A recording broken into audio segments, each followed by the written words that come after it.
Joining us today are Dr. Arvind Gupta, India's former Deputy National Security Advisor and Director Vivekanand International Foundation. He will be speaking about India's concerns and vision for Quad in the post-Galwan phase. And second, has India made a paradigm shift in its foreign policy from non-alignment to joining alliances? Thirdly, will US ties with Pakistan hinder India's commitment to Quad? Then we have Professor Madhav Nalapat, Editorial Director, Sunday Guardian and NewsX. And he's also the member of USANA's Advisory Board. He'll be talking about the future of India-US synergies in Quad under Modi and Biden. Then we'll also address the issue of will Quad deter China's expansionist designs. Then we have Professor Bradley Bowman, Senior Director, Center for Military and Political Power at Foundation for Defense of Democracies. He'll talk about US perspective and vision for the future of Quad. We have Cleo Pascal, Associate Fellow of Chatham House. She'll talk about how will Europe look at the rise of Quad. And secondly, if there is Quad on one side, are we witnessing the new anti-Quad grouping in the form of China, Pakistan, Iran, Turkey and Russia coming together? We have Dr. Fred C. Smith, Lecturer of Intelligence and Strategic Security Studies with Macquarie University. He's going to talk about Australia's concerns, commitment and vision for Quad. We also have Dr. Shrikant Kondapalli, former Chairman, Center for East Asian Studies at JNU and member USANA's Advisory Board. He's going to talk about the following issues. How is China going to react to Quad? Will it inspire more aggression from China or will it mellow down? How will China deal with India, the key pillar of Quad, after the recent 9-month-long standoff? And finally, we have Dr. Satoru Nagao, non-resident fellow, Hudson Institute. He's going to talk about Japan's vision and commitment for Quad. And secondly, will Japan overcome its pacifism and emerge as the military power to counter China's imperialist designs? I'm your moderator for today's session, and the event will end with closing remarks by Ambassador to Jordan, Malta, and Libya, and also the member of USANA's Advisory Board. So I'll begin with Dr. Arvind Gupta. Sir, please.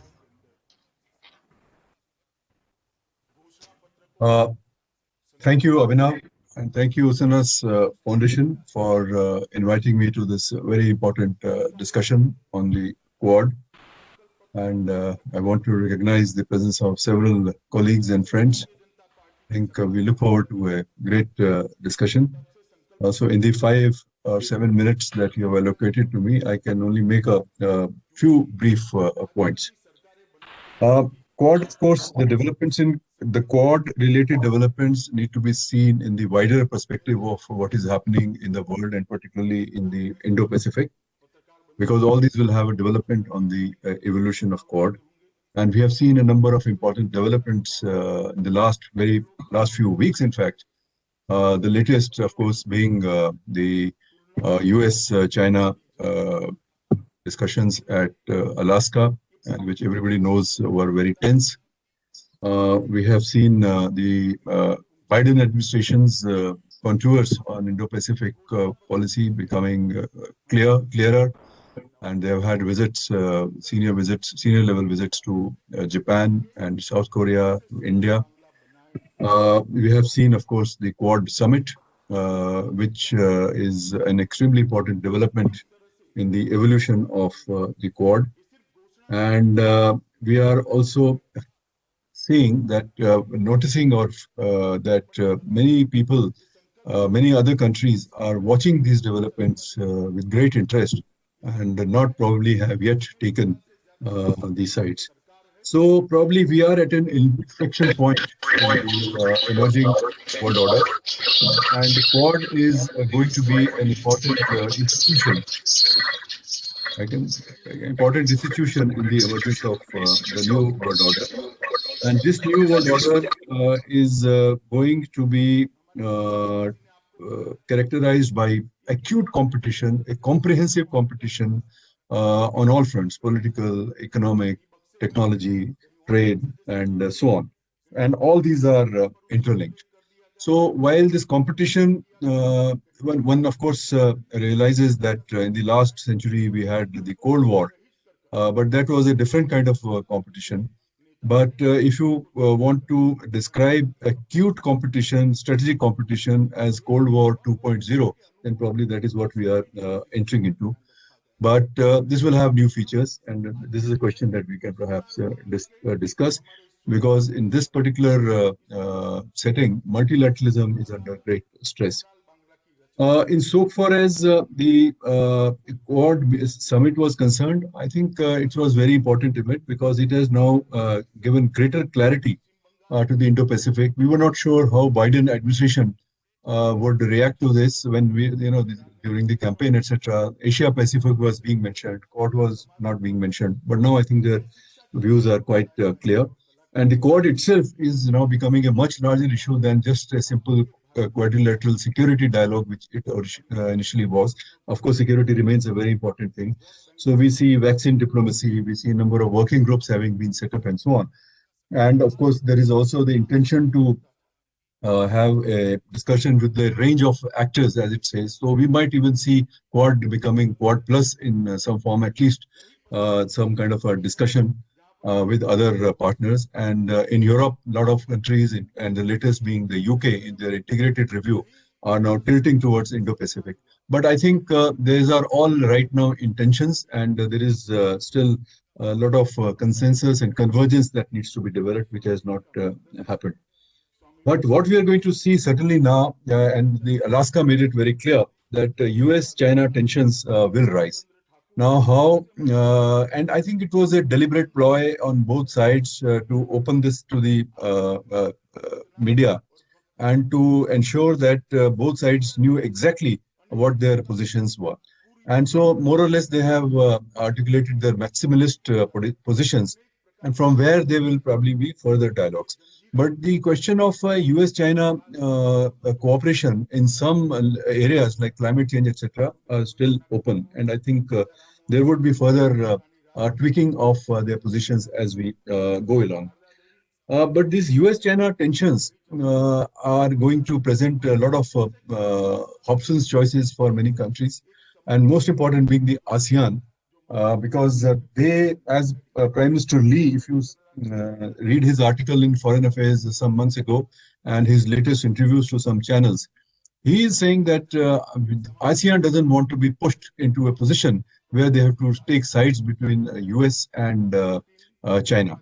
And the reasons are very clear. So I think, and I also saw the position taken by Vietnam after these meetings, and they are also taking somewhere the middle of the road position on this one. And we'll have to see how countries in the Middle East and in Africa, because Indo-Pacific includes, at least in Indian articulation, these areas as well. So there's going to be a wait and watch on these as people will see how US-China relationship goes forward. We will also have to be mindful of the business environment because they have been linked with China for too long. There is some kind of global supply chain reorientations, relocations is taking place. But what is the speed and what is the direction? That is still to be seen. So that's another determinant of what happens to Indo-Pacific and how Quad reacts to this. Taiwan, Hong Kong, Xinjiang, Tibet, trade and technology, etc. These are going to become very, very big issues in US-China relations. And I think most countries will have to take some view on this as the competition between the two, US and China, increases. So in this backdrop, what are India's options and positions? I think India is now feeling far more confident after having got the Chinese to vacate the Pangong heights. So India is much more confident of dealing with China, and that is showing in its dropping of its hesitations, lessening of its hesitations in coming up with these statements that India wants to enlarge its cooperation, military cooperation, defense cooperation, and cooperation in all areas with the US. And I think Austin's visit is an indicator. Rajnath Singh talked about growing cooperation between India and Indian armed forces. all the three services, and the Central Command, Africa Command, as well as the Indo-Pac Command. So, and then of course there is this number of agreements, foundational agreements that we have signed. So, India-US defense cooperation will increase. India will probably buy more of US weaponry and will start using it. So, India is dropping its hesitations, and it is quite natural because of the major standoff that it has had with him. But India will also face the problem of balancing its relations with Russia, because CATSA, I think, is going to be one issue. I do not know what happened during these discussions with Austin, but I think US will have to show some flexibility on CATSA if they really want India to, not to be pressurized on this one. And there are good reasons how India and US can still work together despite this CATSA issue. There are ways. There are problems. India will also have to make its outreach to ASEAN far more robust. We have these problems of Myanmar and Rohingya. I think these are the issues which are very serious, and India's position is evolving on that. But deepening the Act East policy, the Sagar policy, and neighborhood policy is also very important for India to engage with Quad and yet maintain its primacy of independence in its issues which are of great concern to us. I think I will stop here with the just last point, that India cannot just look at diplomacy only to sail through this very turbulent waters which are ahead. And that is why the Prime Minister has come up with this Atmanirbhar program, or the program of self-reliance, which has been misunderstood in the West, that we are closing down. It actually is just the opposite. We are inviting people to come and participate in the making India a manufacturing hub, and in which a lot of liberalization of FDI, etc., foreign direct investment, etc., has taken place. But I think India's options in becoming Atmanirbhar in high technology, in defense production, in cyber security, and now we are opened up space sector also. Perhaps the nuclear energy sector is also is one area where we can cooperate. So there is a lot on offer to the West, to the US, in the Atmanirbhar program of India, and that is the way that we will take. You asked one question, and very briefly, I'll say whether US-Pakistan relationship will affect Quad. I think US-Pakistan relationship is passe. They will have some kind of a relationship, but all the statements coming from Trump time onwards quite clearly say that US and India partnership is a far bigger factor in today in the world order, in particular Indo-Pacific, than US-Pak relations. We can live with that. Thank you very much. Thank you very much, Dr. Gupta. We'll come back to you with more questions, but before that, I would like to invite Madhav Nalapat, sir. Sir, please. Yes, thank you very much for inviting me, Abhinav. And may I say that I come from the private sector, and I mean, I've always been in the private sector. And obviously, when I've gone to a fair amount of these capitals, whether it's in Asia or Europe or Africa or anywhere else. And when you are, coming from outside the government, and you are building, in a sense, long-term relationships that sometimes span over several decades, obviously the content of the conversations will be somewhat different, and the perspectives will not be entirely the same as when you're reading from prepared positions that are meant for public consumption. So having said that, I'd like to say that, look, in India, we have a habit of we like rituals, and we like, if I may say so, to certain rituals. And one of them is this whole concept of sovereign, if I may say so, that we maintain our sovereign autonomy. Well, if one looks at a dictionary or one looks at any meaning of this word in any of the languages that we have in India, and we have several languages in India, about 100, I would say, which can reasonably be called languages.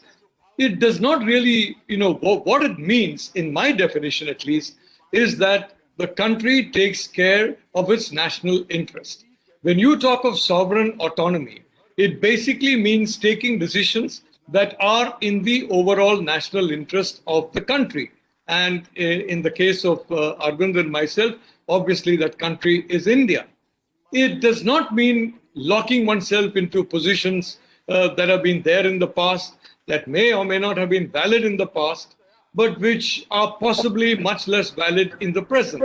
So, sovereign autonomy essentially means the taking of decisions that promote the national interest, keeping in mind the view that times change, conditions change, circumstances change, and therefore the content of the policies that goes into the mix of sovereign autonomy, strategic autonomy. I mean, however you define this term autonomy, and I mean, that obviously changes a lot. So please allow me to look at this whole concept from that point of view, from my possibly imperfect understanding of what strategic autonomy is, because I've heard some responsible individuals talk about strategic autonomy as though it's something in a museum that is there and that is now mummified and that is completely unchanging. Well, I don't think that is the case. Looking at it from that point of view, I'd like to say that I think, may I say that I have immense respect for the culture and people of China. I have also got immense respect for the determination with which the Chinese Communist Party has pursued its goal of once again China becoming the center of global geopolitical gravity. And they are pretty capable people, and they are pretty, if I may say so, they are very determined. I won't use the word ruthless. It has a connotation which is there, but they're very, very determined people in achieving that goal. I think the main fear in the back of minds of the individuals in Beijing, in Shanghai, or wherever you have these think tanks that are developed and dotted around, the party think tanks. I'm not really concerned about the ministry's think tanks, because what really counts are the party think tanks. I think their main fear is that we will do a China on them. And they adopted a very pragmatic line. In fact, that line was first, in my view, discussed during the time of Chairman Mao, and it was carried out during the subsequent period by Deng Xiaoping. And that is essentially do a China on them by linking up with the United States, which is still the global superpower. The Chinese have not come anywhere near displacing it. And I do not believe it's going to be easy for them to do so, even in the next 10 or 15 years, contrary to what we are hearing in the United States, in Europe, all over the world. So I think they're afraid that we will do a China on them, in the sense that they moved very, very, very strongly into assisting the United States in its operations against the USSR. That was Cold War 1.0. And yes, some of us have used the phrase Cold War 2.0, although Arvind is absolutely right. China is not the USSR. Unfortunately, perhaps, it is not the USSR. It's an entirely different country, an entirely different system, an entirely different civilizational and, if I may say so, bureaucratic mindset. The reason why some of us like to use the word Cold War 2.0 is that it conveys to the public, and I've always been very keen that the public should be involved with us in decision making. The public should back the decisions taken, because if that doesn't happen, definitely in a democracy, but also in a dictatorship, you are going to see problems. So from that point of view, Cold War 2.0 is a shorthand to describe what is taking place, which is a battle of systems with the United States on the one hand and China on the other, just as there was a battle of system between the USSR and the United States. And the Chinese system is definitely not the American system. I feel, as I said, I have never tired of repeating my admiration for Xi Jinping and for Chinese Communist Party. And may I say that if one goes to China, there's only one door that is there and which really matters. And that is the door of the Chinese Communist Party, the Chinese Communist Party leadership corps, and above all, the Chinese Communist Party as represented by the General Secretary. There is no other door. If you go to the United States, I've gone there in the 1990s, for example, when you had a very unfriendly president, Bill Clinton, you have multiple doors. You have think tanks like what the FDD is all about. You have we have different foundations. You have inside the government departments, you have undersecretaries and deputy secretaries who may have their own views on what policy should be and may not be in sync with the administration's views. I mean, you have what I would call political appointees to the bureaucracy, and these political appointees all come with their own views, and they bring their own views into the system. And that presents a layer of complexity which is not there in China, because in China, once a decision is taken, if you're not with that decision, well, you're very quickly, not in the best place to be. So the United States, or you go to Congress, it's a very flexible system, and I think it's very similar to a system in India. Our friends in the United States seem to have swallowed a lot of the propaganda that India is becoming almost a China, a very authoritarian state, a single center of power, a single ministry controlling everything, a single individual controlling everything. Well, I'd like to say that's not the case at all. And the reality is that the Prime Minister of India, let's say, and the Chief Minister of a state, of a well-run state, for example, who has got a strong majority, well, that Chief Minister may have, if you look at the power, the comprehensive power of decision-making in a particular state in the administration, that Chief Minister may have 30%. But the Prime Minister of India will never have more than about 15%. He has to meet with political parties. He has to meet with groups in his own party. He has to meet with the private sector. He has to meet with state governments, various other things. So that is not happening in India, and it will never happen in India, nor do I believe Prime Minister Narendra Modi wants it to happen in India. I want to remind you that, some time ago, an individual who was a friend of mine, who was at that time the German ambassador to India, Ambassador Stein, Michael Steiner, he arranged a tea for then Chief Minister Modi. And every single EU ambassador turned up, except the French ambassador for some reason. And they quizzed him for several hours. And at the end of that, the statement that he made, which had the biggest impact on that meeting, was that, look, the people who are in power, and that was the Congress party led by Sonia Gandhi, are not friends of mine. They have been searching and searching and searching for some way to implicate me in the horrible things that happened in Gujarat. Unfortunately, things went out of control. They haven't found it. If they haven't found it, and they've been searching so hard, why do you still believe it's still there? And I think that was a very important point. So I'd only like to say that so far as India is concerned, I'm sorry to disappoint you. And of course, Secretary Austin had to repeat what some of the people around Bernie Sanders, many of the people around Bernie Sanders are, if I may say so, religious extremists. Many of them are political extremists. And in my view, extremism of any kind, whether you call it quote unquote right or left, is wrong. Extremism is bad. I have always believed in the moderate middle expanding itself. And I'm always worried when the extreme fringes on both sides expand themselves, especially in a situation where certain outside powers are working very hard to use social media to ensure that the fringe expands at the expense of the moderate middle.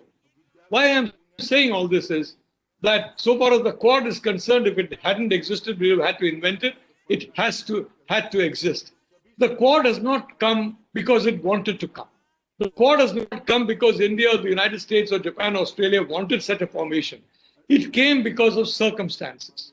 And these are the circumstances that are, in my view, propelling India in a particular direction. I know that it's, especially in Delhi, a city which, I'm very familiar with, in which I have several very good friends, including some who are on this panel with me. I'd like to say that, the reality of the situation is that, when we are talking about making a choice, please understand other countries have also made their own choices.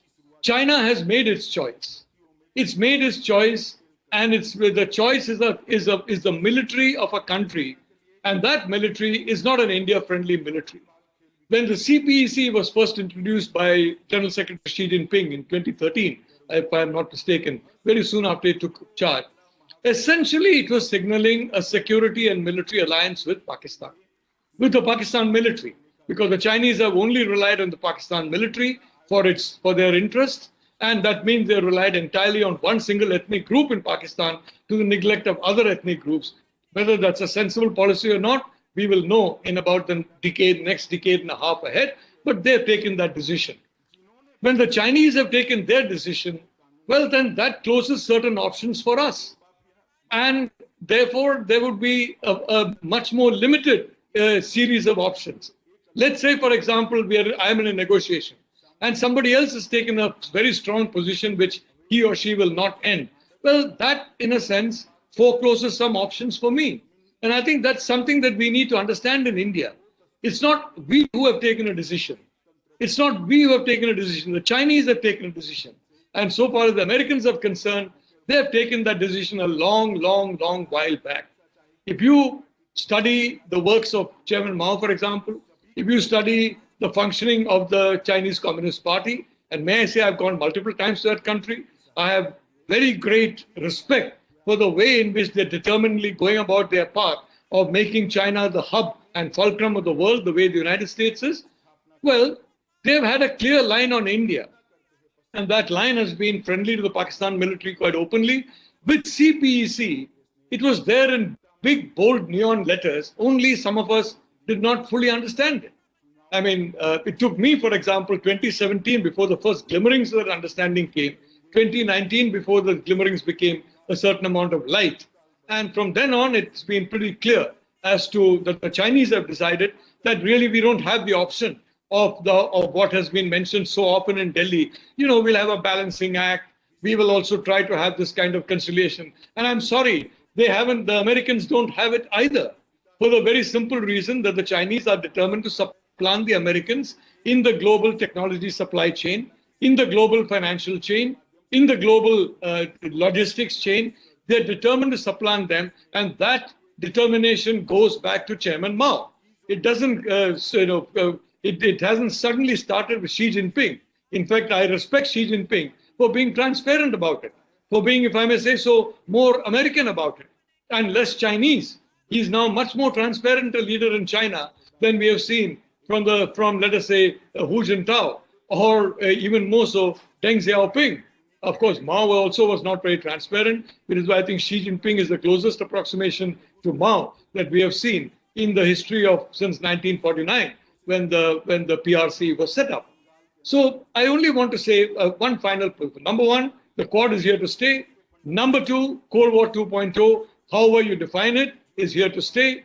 Number three, the situation is whether you want to live in a world which is dominated by an entity which is extremely centralized and which has already made its relationships clear. The Chinese, for example, have close relationships with Islamist countries. They have very good relationships, surprisingly, with Turkey. And of course, it is part of this Trishanku Swargam in which the democracies live in. Whether it's in India or the United States or in Europe, that we still have illusions about Mr. Erdogan, that no, Mr. Erdogan is a closet Democrat and a closet secularist in disguise. When Mr. Erdogan has made his choices, he's advertised his choices, but we, of course, are always willing to say, no, this is not the choice. He's just playing to the gallery. He's playing to himself. When there are people who believe that they represent some destiny, some divine interest, well, then you're not playing to any gallery except a gallery which none of us, can even conceive of. I want to end by saying that I have heard Arvind has talked about ASEAN, the Middle East. These are all countries I've been to. I spent a lot of time with many of their policymakers.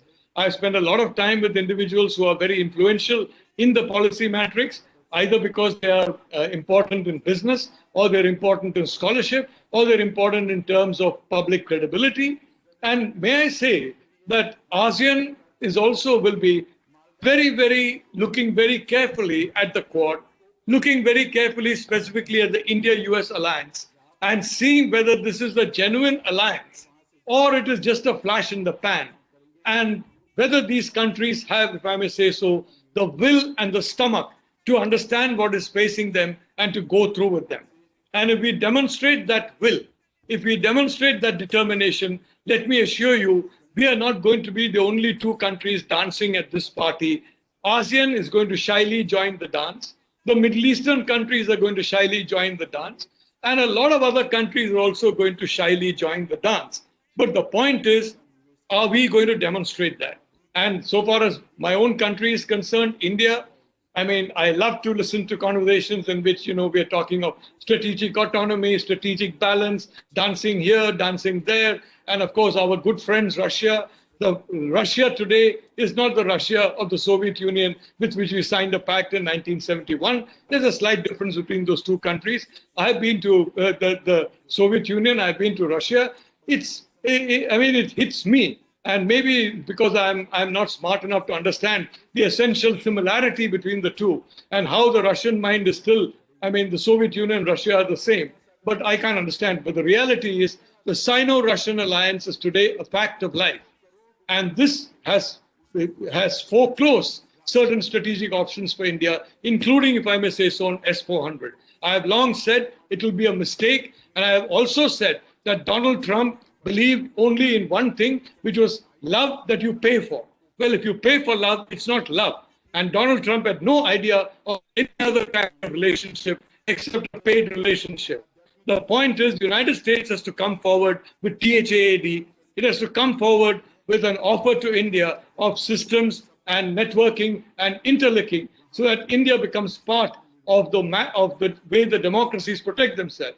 To a considerable extent, Australia is a part, Japan is a part. There are technical facilities there. I'm not a lawyer. I'm not interested in technical terms. And I think we don't need to use technical terms. The Chinese have shown throughout the 1980s. The Pakistanis have shown throughout the 1980s. They were never involved in the Afghan war. Ziaul Haq has gone blue in the face, telling the whole world, we have nothing to do with the Mujahideen. And yet everybody knows what they had to do with the Mujahideen. And we have got the same situation, frankly, in which, you have, the Chinese never declared that they are completely hand in league with the Americans in destroying the USSR. But they never declared it. On the contrary, they said, as was said by Mao, buckets of filth they continue to throw at each other. And I'm happy to see General Austin is throwing some mud at us. And we, of course, will throw mud at him. And good, let's throw mud at each other. But let's learn to work together for the simple reason that decoupling is now become a reality. If you're a Taiwanese company and you've got markets in the United States and you're a tech company in the United States, if you operate out of China, in 3 to 4 years' time, people like Brad Bowman are going to see to it that you're not allowed to sell $1 in the United States. And I think Brad is perfectly right if he goes and makes that thing. I was delighted that my Prime Minister, Narendra Modi, went ahead with this with this app ban. Modi has also gone full ahead with the Quad. So I'm looking at what Modi does. And I think I'm very happy that here we have a Prime Minister who's really broken the mold. But having said that, decoupling is a reality. Decoupling on tech is a reality. Why? Because tech is the most important component of warfare. And in the Chinese system of warfare, it is all-out warfare. Warfare to expand the fringe at the expense of the moderate middle through misuse of the social network system. Warfare to change minds and to, for example, delegitimize important allies from each other. Delegitimize the United States and India, and delegitimize India and the United States, or things like that. Warfare designed to show that enemies are actually friends, that a country which is today the closest strategic and military partner of a country, which is sharing about 99% of its intel with that country, including intel relating to my country, well, that is still a very dear friend of ours. So I'd only like to say, I'm sorry, the mental decoupling may not have taken place, emotional decoupling may not have taken place, but the hard logistics of technology, the hard logistics of the comprehensive war that is now going on of two systems will ensure that the next 4 or 5 years, it will take place. And if that takes place, I can tell you, India is going to be the beneficiary. And pardon me for now, banging my drum on this. I'm very happy that NewsX is part of this. NewsX understands that there is Cold War 2.0 going on. And I congratulate NewsX and Sunday Guardian for the very blunt way. I mean, as bluntly, for example, as Brad in the FDD, and Cleo, for example, has been very clear on that. as bluntly as that these two organizations know the Cold War, they know what side India is on and needs to be on, and they have been very transparent about it. Well, I can tell you, in the same way, other countries will need to choose. And they are going to choose the democracies if the democracies choose themselves. Having said that, let me say the Quad is here to stay. And I am very confident that my Prime Minister, Narendra Modi, an individual who, in my view, has tremendous reserves of patriotism and, I may say so, strategic depth, he is going to ensure that we are on the right side of history and that the next generation, India goes in for the double-digit growth that being on the right side of history will enable us to become. Thank you.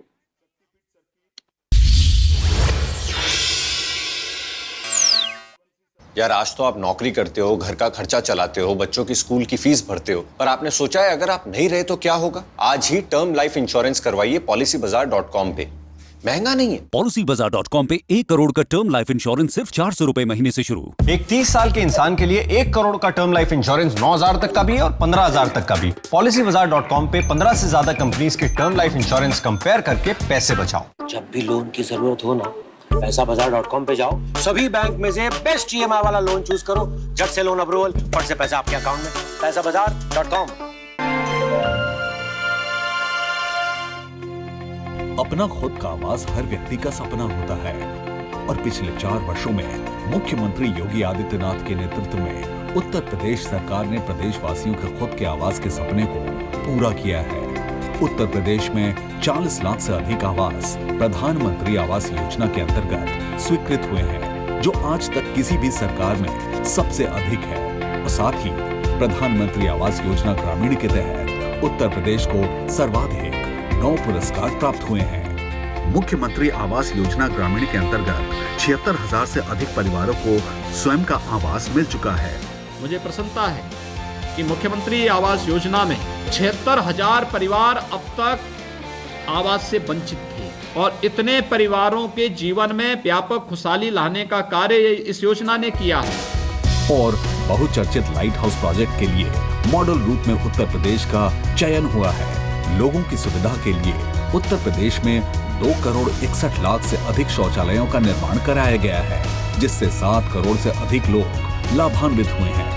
Yogi ji ने हमारे लिए शौचालय बनवाया है, इससे हमें फायदा है, हमें बाहर नहीं जाना पड़ता है। गत 4 वर्षों में उत्तर प्रदेश सरकार ने अपने कुशल कार्यों से करोड़ों प्रदेशवासियों के सपने को साकार किया है।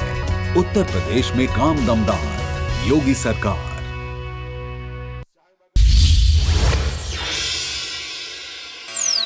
To you with some more questions after these speakers finish their presentation. So I'll invite Dr. Bradley Bowman to give his views on America's concerns on the Quad. Dr. Bradley. Thank you so much for the opportunity. I'm not a doctor. I'm many things, but I'm not a doctor. Just wanted to put that on the record. But it's a pleasure to join all of you. Those are several tough acts to follow. But I will do my best just to share a few insights, and then I'm eager to hear from everyone else and have some questions and answers if that works. Let me just speak informally and candidly and try to offer a few thoughts here from the Washington, D.C. area. You know, I looked at the Quad Leaders Joint Statement issued on March 12th. Many of you may have seen that. Let me just read 2 quotes that jump out from that statement to me. Here's the first, and this is coming from the leaders of the 4 Quad countries, so I think this is significant. Quote, "We strive for a region that is free, open, inclusive, healthy, anchored by democratic values and unconstrained by coercion." That's one quote that jumped out at me. Here's another one. "We seek to facilitate collaboration, including in maritime security, to meet challenges to the rules-based maritime order in the East and South China Seas." So those are 2 quotes that all of the leaders of our 4 countries agreed to and issued on March 12th. And it was interesting, in that long statement, which had a lot of good elements to it, they did not specifically mention the country of China once. And, you know, I kind of find that interesting. It's, you know, I'm not prone to being subtle. And I think it's important at times like this to be clear. I mean, there will be no free, open, inclusive Indo-Pacific. There will be problems in the East and South China Seas if our 4 countries don't stand together and push back on the aggression from Beijing. And you know, there's a famous American founding father called Benjamin Franklin. When the American founding fathers were deciding whether they wanted to declare independence from Great Britain and stand up for our God-given liberties, there was a famous quote that's attributed to him, you know, saying that we must either hang together or we will surely hang separately. That might be a little dramatic, maybe not fully applicable, but I view the threat coming from Beijing in the coming decades as a formidable one. I share Professor Nalapat's respect for the Chinese people. Unfortunately, they don't have the kind of government they deserve. They have an oppressive government that seeks to maintain power rather than serving the interests of the people, like we have in our democracies, where we know the power comes from the people and the purpose of the government is to serve the people. We know the Chinese Communist Party is not about that at all. It's unfortunate that Chinese people don't have a government more worthy of them. And so the stakes here are in this competition are really high. And I think there is really a consensus that has developed here in the United States among both centrist Republicans and centrist Democrats regarding the nature of this competition. I mean, the Trump administration was clear on the threat from China. I would have done some of the things they did a little bit differently, but they were clear on the threat from China. The Biden administration, their Secretary Austin and Deputy Secretary of Defense Kath Hicks have called China the pacing challenge for the United States. But, you know, the stakes, it's important to really remind ourselves of what at stakes here. I mean, this really is between the United States and China, at least. You know, it's not just the latest example of geopolitical giants kind of wrestling for a fleeting advantage. It's the world's, leading democracy against the world's leading authoritarian power. And the outcome will determine, I think, what form of government and what view of individual freedom predominates. And the outcome of this competition will determine who has an outside influence in setting the rules and norms in the international system. And, you know, if we want to know what a world looks like in which China wins that competition, you know, where China is predominantly setting the rules and the norms, what would that look like? Well, I think it might look a little bit like what we're seeing happening in China today. I think it might look like what we're seeing in Xinjiang. It might look like what we're seeing in Hong Kong. You know, it might look a lot like that. Why would they treat foreigners any better than they're treating people inside their own country? So, you know, when I look at those two worlds, you know, America is not perfect. I'll be the first to say that. But when I look at this competition, I'd say I'll take the world where we have the democracies setting the rules of the road or having disproportionate influence on the rules of the road rather than an authoritarian power that creates concentration camps for its own people and brushes aside its international obligations. And so what we're seeing from China, from my perspective, and I think this view, I'm speaking as a private citizen, not for the US government here, of course, is we see a hostile ideology, a hostile authoritarian ideology, tremendous economic resources, 8 times larger than those of Russia, roughly speaking. So I think that's important to note, and a rapidly improving and modernizing military. So as they become more wealthy, they're undertaking the most significant military modernization in the history of the People's Republic of China.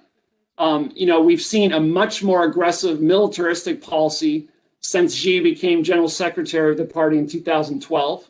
We see that aggressive behavior on the border with India, where they bludgeoned, many Indian soldiers to death. We've seen their aggressive behavior in the South China Sea. We've seen aggressive behavior toward Japan and the Senkakus. And we've seen the aggressive behavior in the seas and skies surrounding Taiwan.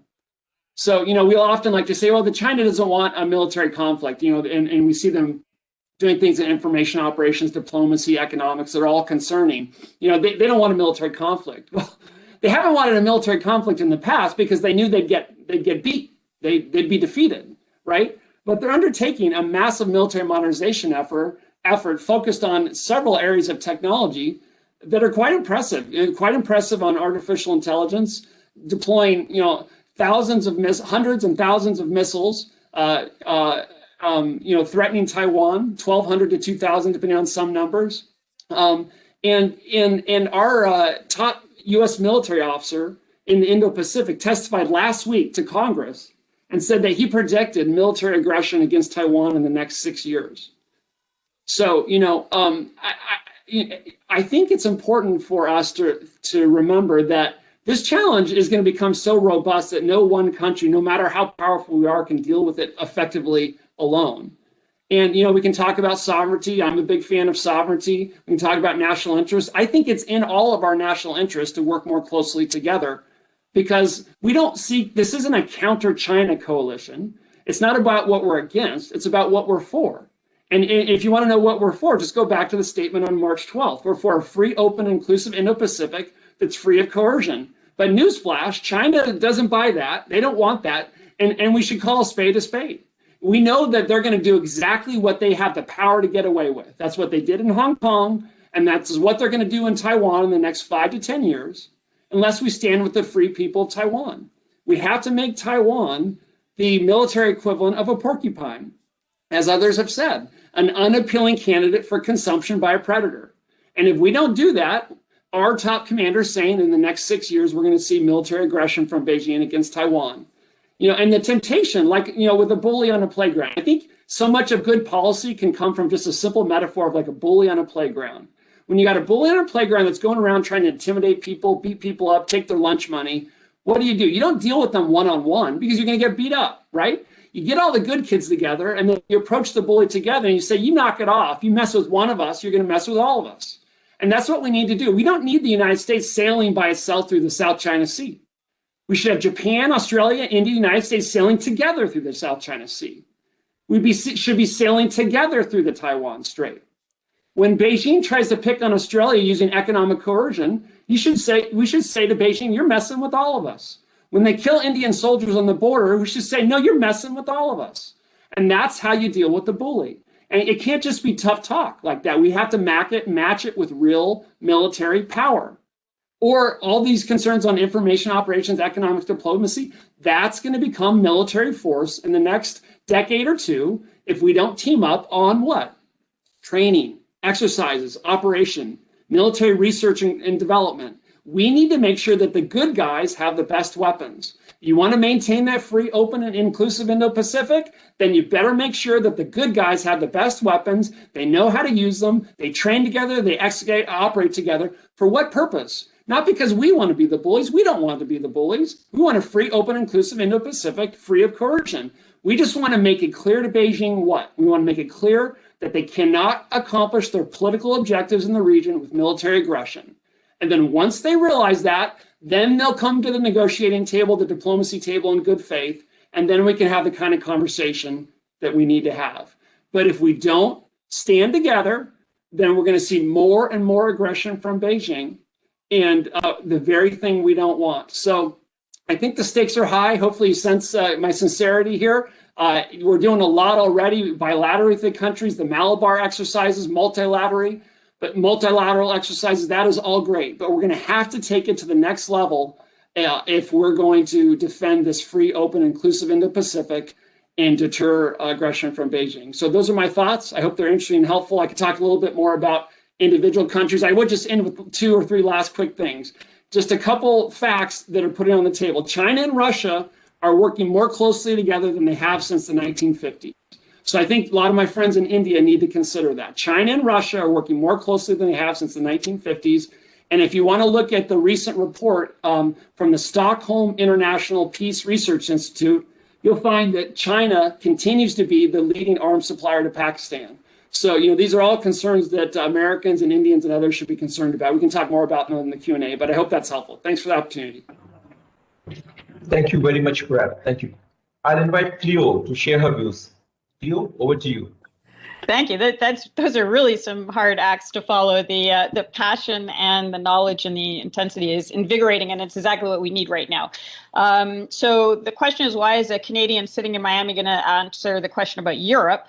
And the reason is we've been working on a project out of Chatham House for the last 2 years where we went to 6 countries and asked them what they each thought about each other in the context of the Indo-Pacific. And those countries were the US, the UK, France, India, and our partner in India was Gateway House. And I see Ambassador Dio is here. Great Gateway House was incredibly helpful on this project. The Kingdom of Tonga and Japan. So we covered all of the Quad countries except for Australia to find out what they thought was going to happen in the Indo-Pacific going forward. That sound is my dog digging into the carpet for the night. So apologies for the background sound. As soon as he settles down, it'll stop. There you go. So looking first at the project in general, it spanned 2 years. So it went from before COVID to after COVID, and the change that we saw in that time in terms of attitudes towards the Indo-Pacific and the Quad was phenomenal. It was really transformational. At the beginning, so 2 years ago, what we saw in most capitals was there was an enormous amount of internal division in the decision-making process between the political and economic sector, which was quite soft on China, and the defense, security, intelligence sector, who was very concerned about China. That combined with a lot of uncertainty about the way things were going, about what would happen with Brexit, about what would happen with the U.S. election, if there would be a change of administration in Japan. And the result of those two things coming together, the internal uncertainty and the internal divisions and the uncertainty, was there was an enormous amount of hedging. Countries all over were starting to hedge. Then COVID happened. It destroyed the economies. China got increasingly aggressive. The appalling attack happened in Galwan, and the hedging started to decrease.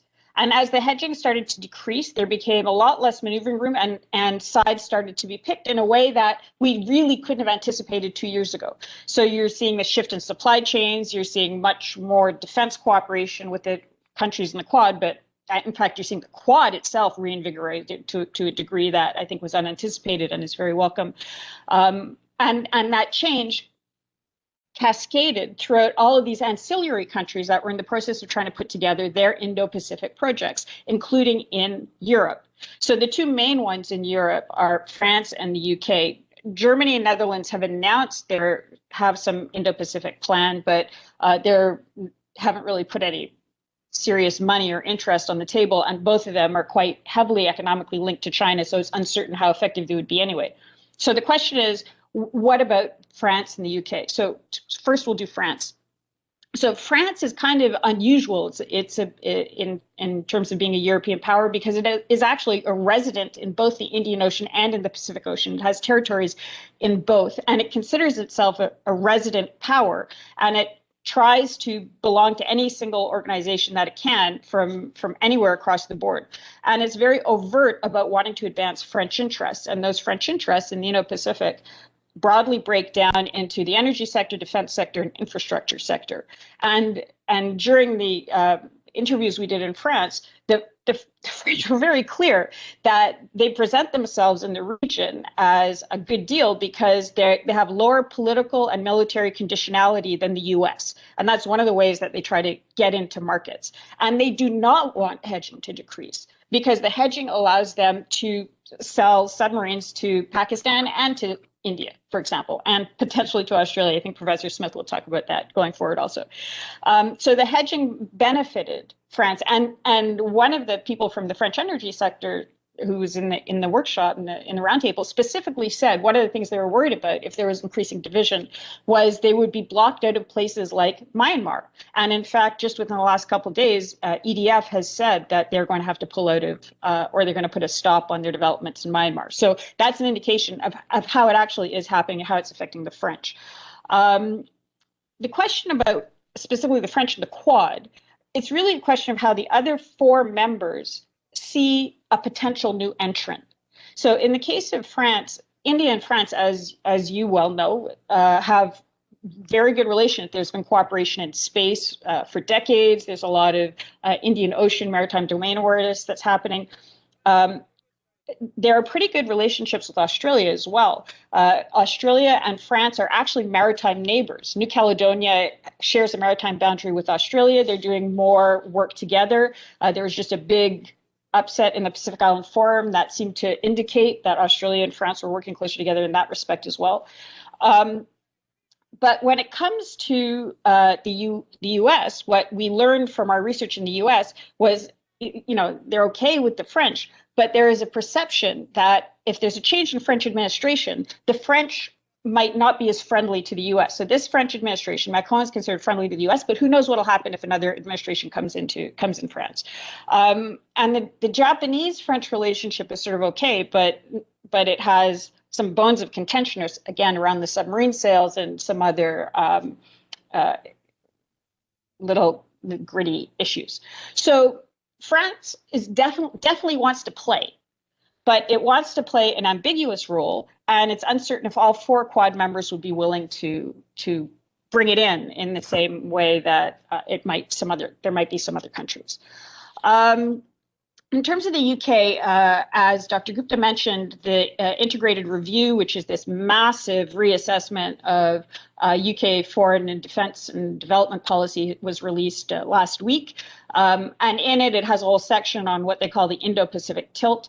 And they've increased defense spending substantially. And the defense spending is going into areas that have a maritime component to them.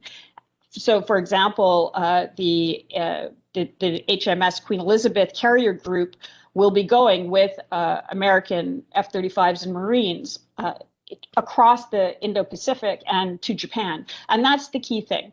The UK-Japan relationship is quite good and quite strong. The UK-India relationship has, as you know better than I, complications to it, although Prime Minister Johnson will be coming next month. And I think there's a understanding on both sides that perhaps maybe it's time for things to get a little bit less frosty, at least. It has a good relationship with Australia. So there is some possibility there, but the question is, it's very unclear what they can actually deliver, because their military is substantially degraded, and economically they're still talking about engaging with China. So those are the 2 main European powers that are looking at getting into the Quad. And I'd say one thing to consider is that there are a lot of countries like that are very interested in the Quad, but for various reasons may not fit. But you don't want to lose them from this architecture that's being developed and this division that's happening. And then another option for that might be something actually that NewsX and the Sunday Guardian have written extensively about, which is an Indo-Pacific Charter. So maybe don't come straight into the Quad, but you start to develop this Indo-Pacific Charter, which is an updated version or a renewed version of the Atlantic Charter of 1941, which describes ways of creating rules and norms and behavior characteristics that are acceptable for a free and open Indo-Pacific. So if the Quad is how you fight, then the Indo-Pacific Charter is why you fight. It's your lines in the sand. And in that context, all sorts of countries can sign on, whether they have a military or not, and whether they get along to the degree that would be necessary to become a full Quad partner. So that's the Europe question. Very quickly on the other question that I was asked, which is about the anti-Quad, the China, Pakistan, Iran, Turkey, Russia grouping. They would be coming together with or without the Quad. They have overlapping areas of interest. And as Professor Malapat was saying, if we're trying to kind of get on the dance floor and dance together, they're the guys who are trying to grease the dance floor. And their capabilities, the capabilities of this grouping, apart from military, especially in terms of political warfare, are extraordinary. And so that's something that we really, really need to look out for. The more successful the Quad is, or individual countries like India, the more likely it is you're going to be getting aggressive disinformation campaigns, including deep fakes. Massive social media campaigns are already happening that are geared up to try to derail this.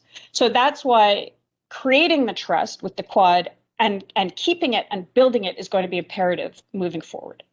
Thank you.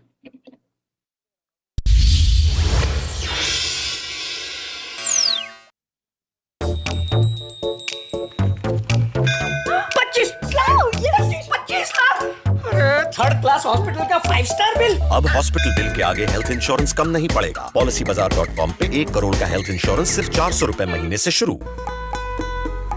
Stop. आपने घर को protect नहीं किया? जी मैंने घर पे lamination वाला paint लगवा लिया।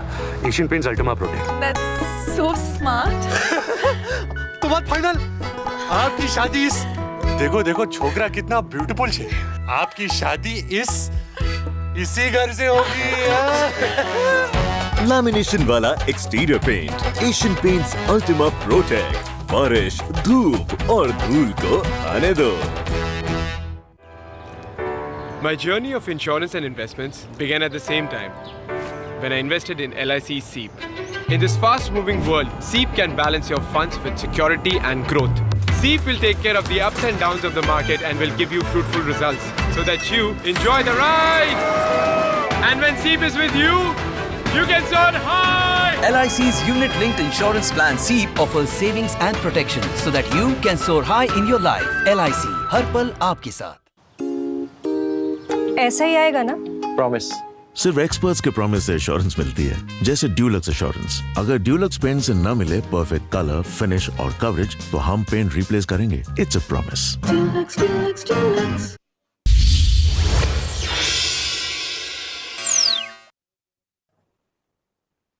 Thank you very much, Cleo. We'll come back to you with some more questions.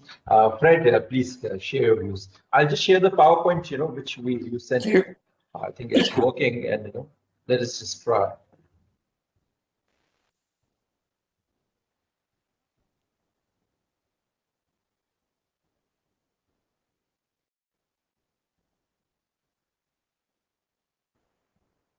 If you'd like, I'd go ahead. I'll just get started, and then if we can bring them up, that'll be great. Oh, there we go. Yes.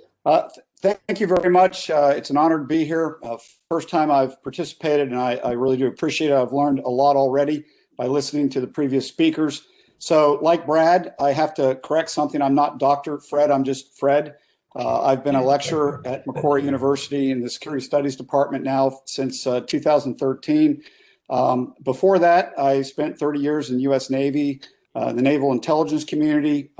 And during that time, I've had the privilege of living and working in 3 of the 4 Quad nations, including the U.S., of course, but also Australia, where I was seconded, as they said, on contract from the U.S. Navy to the Royal Australian Navy back in 1989 to 92. I'm that old, and we stood up the Maritime Intelligence Center in Sydney. And then immediately thereafter, I was in Japan for 2 years in a little place known as Kamisea on the Kanto Plain. So I've lived in Japan, finished up my career in NATO. And the reason I bring this up is because not sure if it's going to ever eventuate, but if you're looking at a multilateral, mature alliance system, NATO is that system. And having fought Somali pirates for 2.5 years, working with the EU naval forces and with combined maritime forces in Bahrain, it was an eye-opening experience.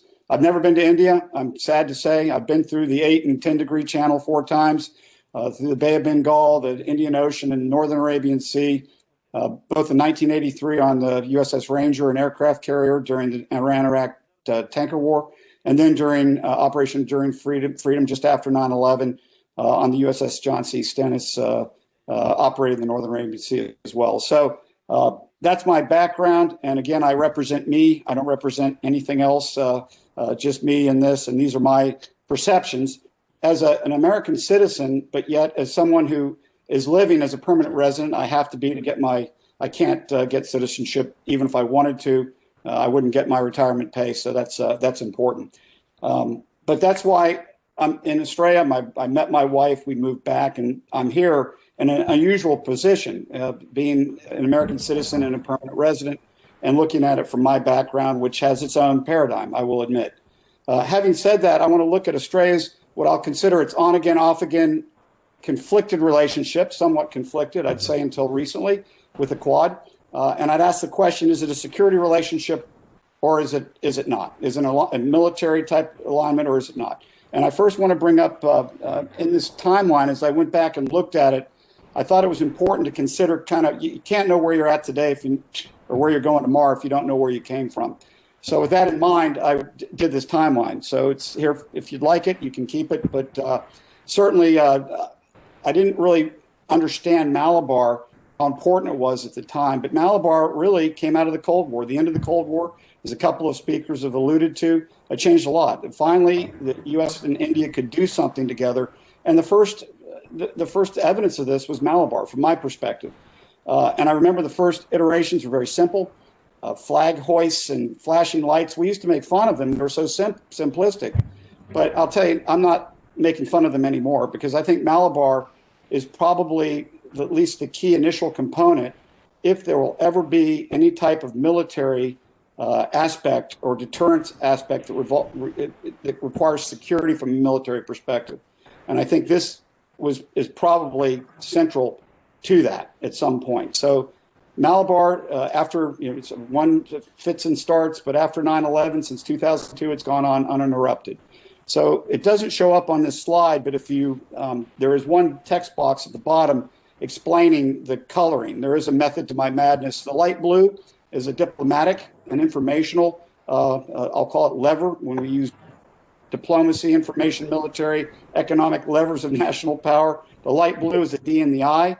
Put Malabar down as M for now, and yellow is a significant decision point for Australia. Okay, so having kicked this around with a good friend of mine, Jim Fennell, we talked back and forth about the timeline, and he said you've got to put this in the 2007 Quad. The first really solidification of the Quad was, I'd say, a shout out to Prime Minister Abe. He is, I think, in some circles, and please take exception to it if you disagree, but kind of the chief architect initially of the Quad. And Australia was on board. Australia participated in 2007 in the Malabar exercise for the first time with Singapore and Japan. It was the second Malabar of the year, but it was looking pretty good. The Quad was making some progress, even in the mid-2000s.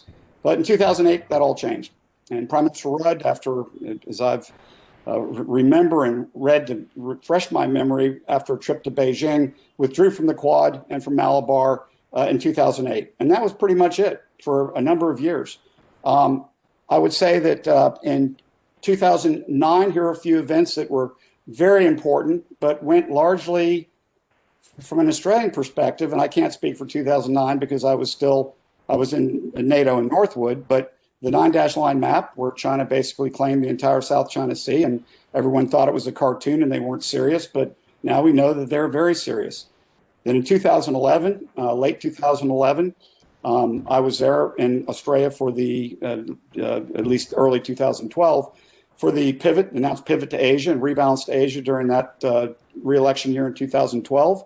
And then immediately, and just a few months later, the PRC seized Scarborough Shoals. This was a seminal event. And from being in Australia, I can tell you it didn't even make the press. If it made it, it didn't make it in the circles I run in. Artificial island building in 2014, a huge development. 7 artificial islands, all 7 naval bases and 3 major military-grade airfields. And I will tell you, and I have examples if you would like me to run through, I can give them to you. I ended up giving a lecture series for the Navy, the Royal Australian Navy Reserve Legal Corps at Garden Island. It was news to everyone at that time. I went to Victoria Barracks and did the same thing for their Army counterparts. And it was like no one was awake to it. Okay, moving forward a little bit, I think Japan was awake. I think Japan got it first, and they got it not just because of the South China Sea, although I think that had an effect, also because of the Senkakus and what was going on from really 2012, 2013 with their interactions with the PLAN and the Chinese Coast Guard.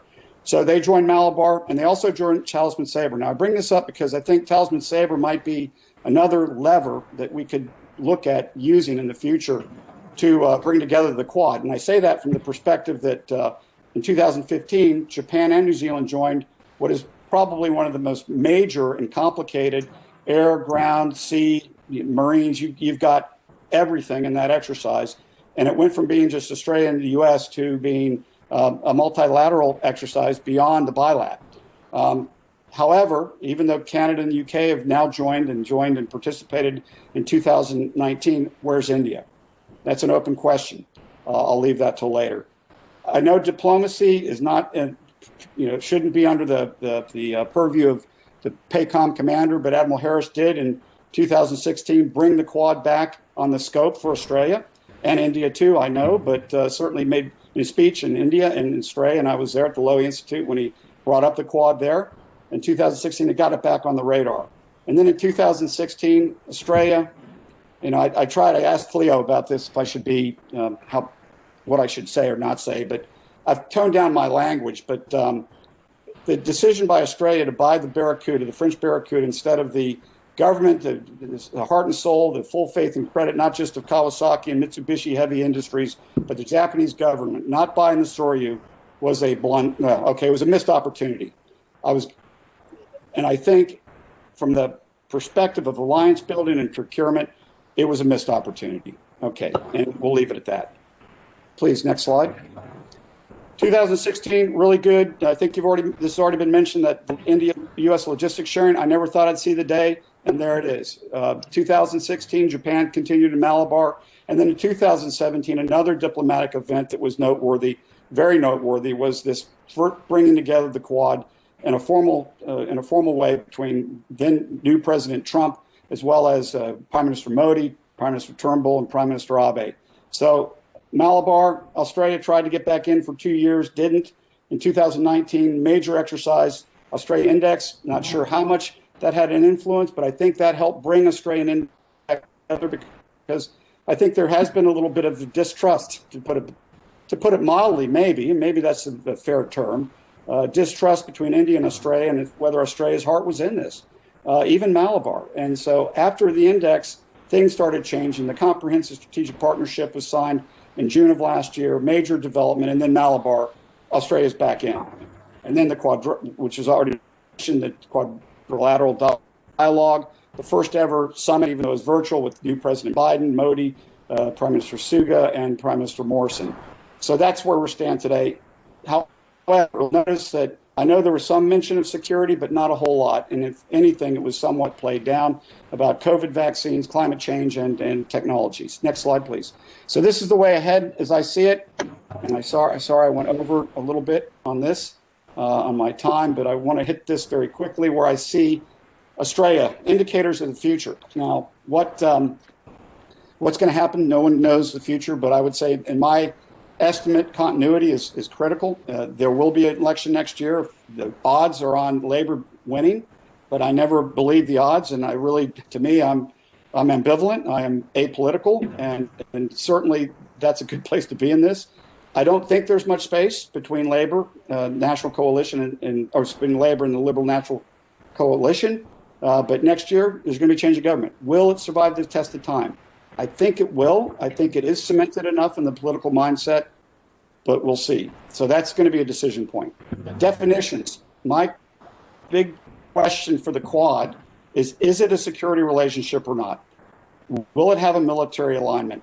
It's been played down. Certainly Malabar is. If yes, and I suggest Malabar is that core component, to make it more complex, to get all four nations, navies and air forces, even expand it out. Why not? To ground and marine, naval infantry, to whatever other forces you can get involved and get them involved. I'd also say Talisman Sabre as a Quad plus. I would say India needs to play this year, 2021, August. I know it's late in the game, but start the rumor. Promote common operating, communication procedures, tactics, techniques, and procedures, logistics, interoperability. I say NATO standard-like. Weapon systems, weapon procurements, no more own goals. That decision not to buy the Soryu set Australia, Japanese alliance or security relationship back years, if not decades. I hope I'm wrong, but we'll see. And I think it can be fixed, but I think we need to make sure we don't do that again. Intelligence sharing, command control, communications, commuters, and intelligence, surveillance, reconnaissance, just for alphabet soup there. Quad 4 eyes, intelligence sharing needs to improve. And at some point, if we're really serious about it, you need some kind of headquarters set up. Set it up in Vishakhapatnam. Set it up down at Garden Island, the Maritime Commander. I'm volunteering all these places. Or Yokosuka. There's both JMSDF and U.S. Navy there. But that's the question. If it's going to get to that next level that Brad mentioned, I think, and I don't want to misrepresent what Brad said, I think that's where we're going to have to go. And that's all for me. Thank you. Thank you very much, Fred. Thank you very much, Fred, for giving us this timeline and the operational aspects of the whole Quad discussion. It was excellent. Now I'll invite Professor Kondapalli to share his views on how China is going to react to this whole thing. Are they going to get more aggressive, or they're just going to get a little mellowed down and just come to terms with this new arrangement? Professor Kondapalli. Thank you very much. It's my honor to be participating in this discussion. Of course, the elephant in the room is China. in the 12 major points that the spirit of Quad, the joint statement issued on March 12th, indicated, there was no mention of China, but of course during the exchange of notes, there was the mention of China in the discussions between the four leaders. So China, of course, is the centerpiece in all this, partly because of its own making in the last 2 decades. So my intervention is in 3 parts. One is China's perceptions about the Quad, the resurrected Quad. Secondly, what are the implications for China of the recent formation? And finally, what countermeasures? And that's where will they mellow down? Will they be aggressive? Will be covered in that portion. So quickly, the Chinese perceptions have been negative, and the highest level, President Xi Jinping speaking at the Davos meeting mentioned about the beginning of the new Cold War. Of course, he was mentioning about globalization and trade protectionist trends and so on, but the impression on Quad and the Indo-Pacific is also clear here. And even as China was making the deals, investment deal with the European Union in order to divide the NATO and also the RCEP, Regional Comprehensive Economic Partnership Agreement, that was signed a couple of years ago and been implemented, which is a potential division of the Quad or Quad Plus in the future. So while the new Cold War is mentioned in the context of the globalization challenges, there is, of course, the Indo-Pacific in the mind for China. Second, the Chinese Foreign Minister Wang Yi has been very open about the opposition to the Quad. When in 2017 the Indo-Pacific idea came up, and in Da Nang, Philippines, and other places, when the medium-level officials began discussions on these, on 6 or 7 major points, the Chinese foreign minister said that this will dissipate soon, and it is like sea foam. So the reaction was negative and very open in the Chinese foreign minister's comments. He also mentioned in the light of the Quad meeting a few days before that this is a headline grabbing instance, and this is going to undermine regional stability issues and security issues. That the region is going to be divided ideologically. Probably he was mentioning about the democracies that 4 countries political system have, and as a possible ideological confrontation with China, which has a Communist Party at the core. And of course, is celebrating the 100th anniversary of the Communist Party in July this year. So the Chinese highest level leadership responses have been negative, number one. And they have also mentioned about in the policy papers as well as in the scholarly assessments, they raise the bogey of containment of China, forgetting for the moment that the Soviet American Cold War is different from what we have seen. If China has over $500 billion of trade with the US and nearly $400 billion of surplus with the United States, how can that be called as containment? If China is the largest trading partner for Japan, for Australia, and for India, how can that be part of containment? Nevertheless, China had drummed up this containment thesis. And of course, there is a concern that they would become the second Soviet Union. But as Professor Nalapat mentioned, the Chinese have actually sided with the United States to disintegrate the Soviet Union in Afghanistan and in support of the Mujahideen. So their concerns now become much more prominent all those images come back to China, that the Quad probably will make China as the second Soviet Union. And that is where the basic concerns are. While the United States is not worried, India is not worried, Japan, Australia are not worried about the internal situation. China is concerned about the situation in Xinjiang, Tibet, Hong Kong, or on other issues. Inner Mongolia is also getting back.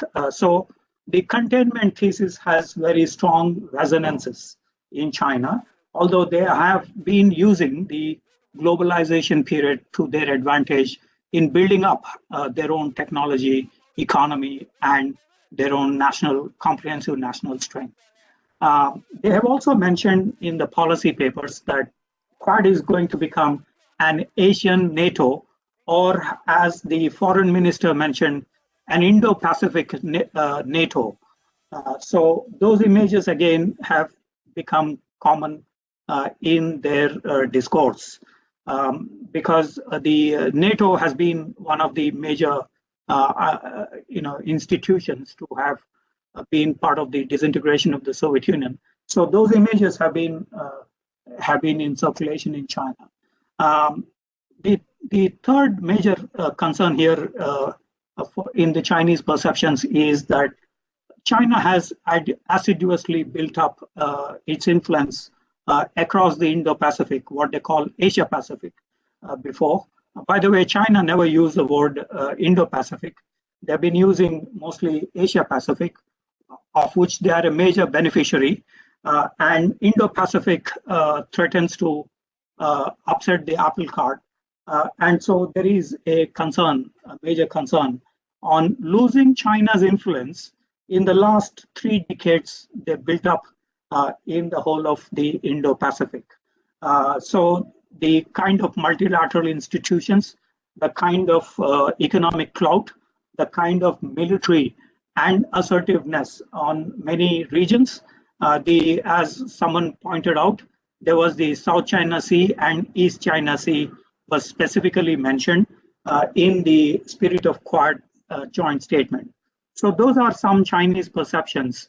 I've been reading a lot of Chinese material, and these are broad perceptions at the moment.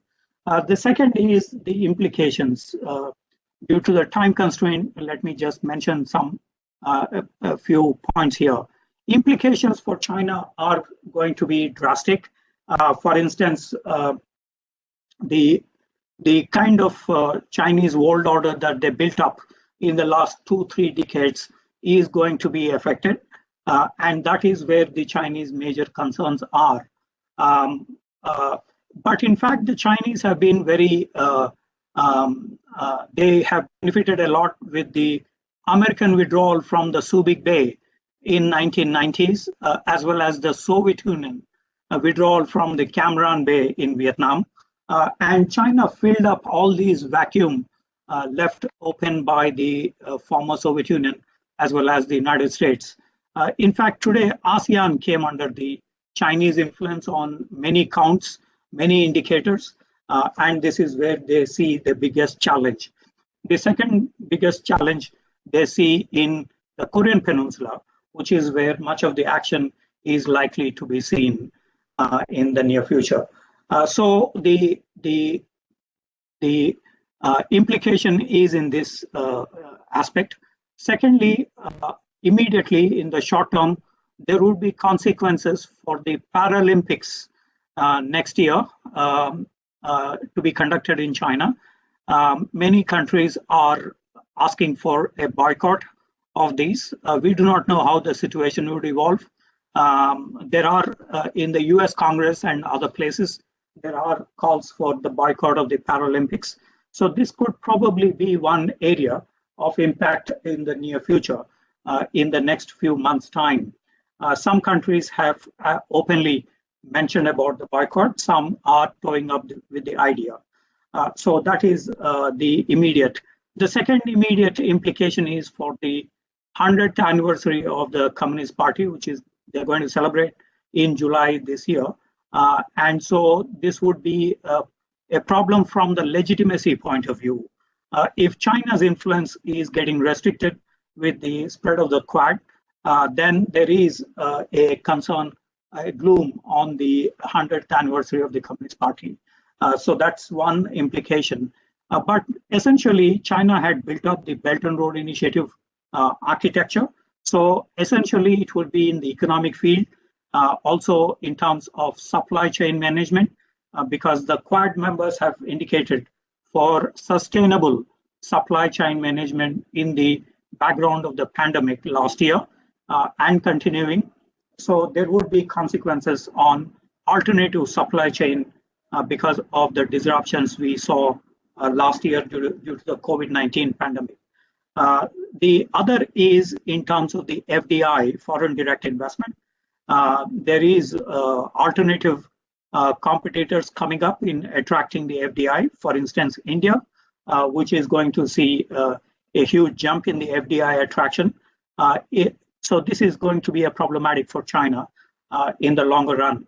We have seen, for instance, during the Trump tariff wars, there is the concern on the shifting of manufacturing base from China to the Southeast Asian countries and also to South Asia, specifically India. Apple and other companies have been shifting. Japan also has similar plans, and so this is a major concern for China.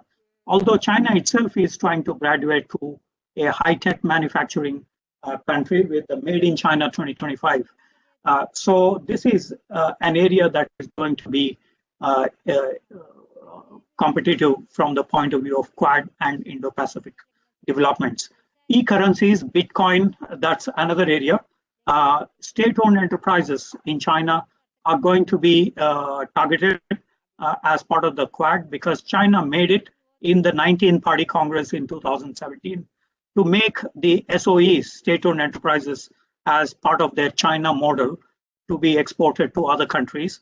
And in fact, as the CSIS indicated, 93% of the contracts in the BRI projects, Belt and Road Initiative projects, went to the state-owned enterprises. So the comments by the Quad, the spirit of Quad on open architecture and the mention about the rules-based order, meaning WTO and others, suggests that the state-owned enterprises would have a tough time in the near future, especially in relation to the Quad and Indo-Pacific countries. The RCEP, EU investment deal, is another area which is going to be affected. India is not part of the RCEP, while Japan and Australia are part of the RCEP. But Australia has been targeted by China in the light of its role in the impartial, independent, and comprehensive investigation into the COVID-19 origins. So Australia has been targeted with the trade and other restrictions. So the RCEP is going to see some decline in the near future with the concerns expressed by the Quad, especially in terms of any emerging economic architecture as part of the Quad. Let me remind the audience that United States want to have energy projects. Japan wants to help the Indo-Pacific in terms of the manufacturing sector, while India is looking at maritime ports in the region.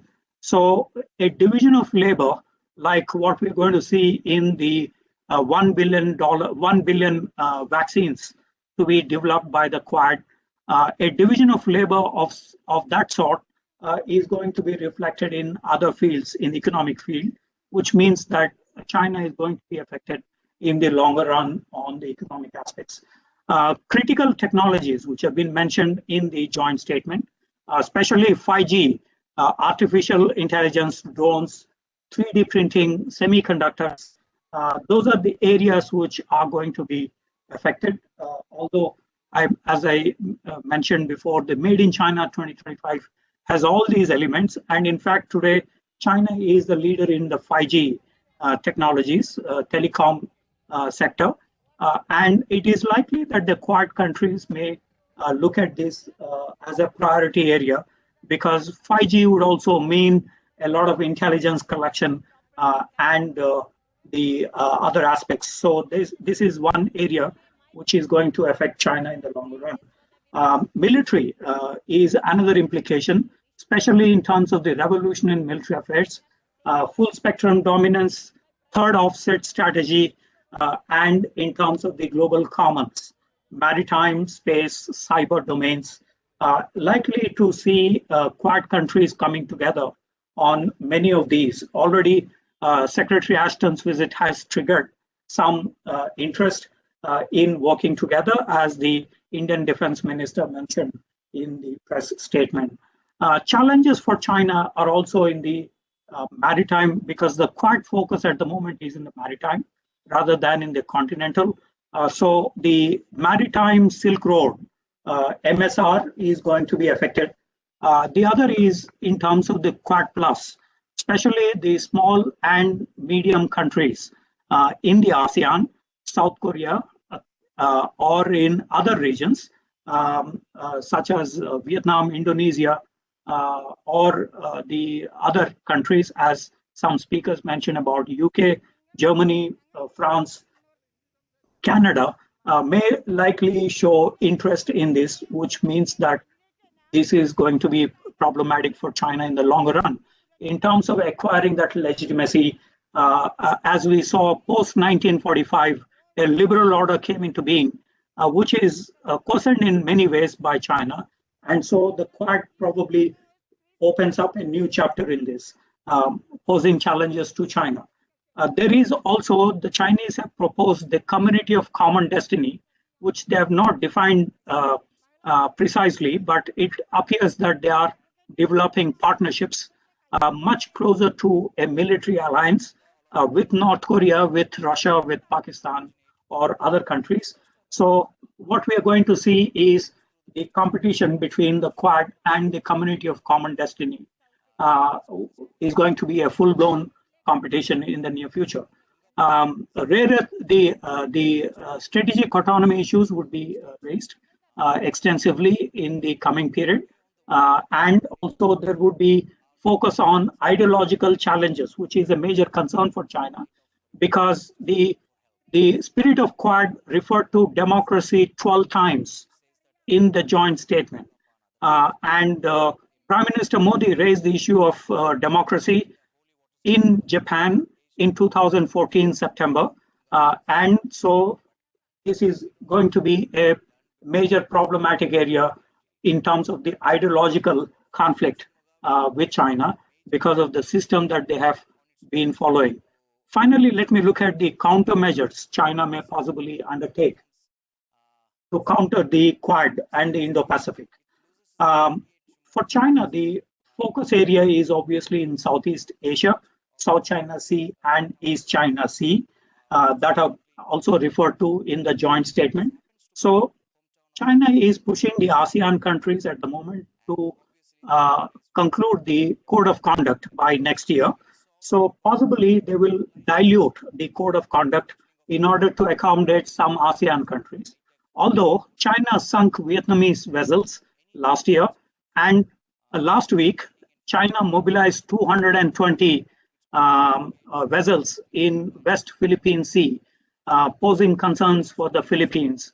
So we are likely to see this shadow boxing between China and ASEAN and Japan on the South China Sea, East China Sea. But it is unlikely that they will lower down the guard in this region. So we are likely to see much conflict in these two. The second is China will try to divide the Quad as much as they divided Australia. For example, Prime Minister Kevin Rudd went to China and spoke to Yang Jiechi in 2008, and they walked away from the Quad without even informing the United States, which is their ally, before taking that decision to walk away from the Quad. So the Chinese hand in North Korea is going to be reactivated in terms of the nuclear. The spirit of Quad mentioned about North Korean denuclearization, but that is hard to come by in the near future. Also, we are going to see the Iranian nuclear issue to heat up, with possibly Russia-China role increasing in Iran. So let me stop here and willing to take questions from the audience. Thank you.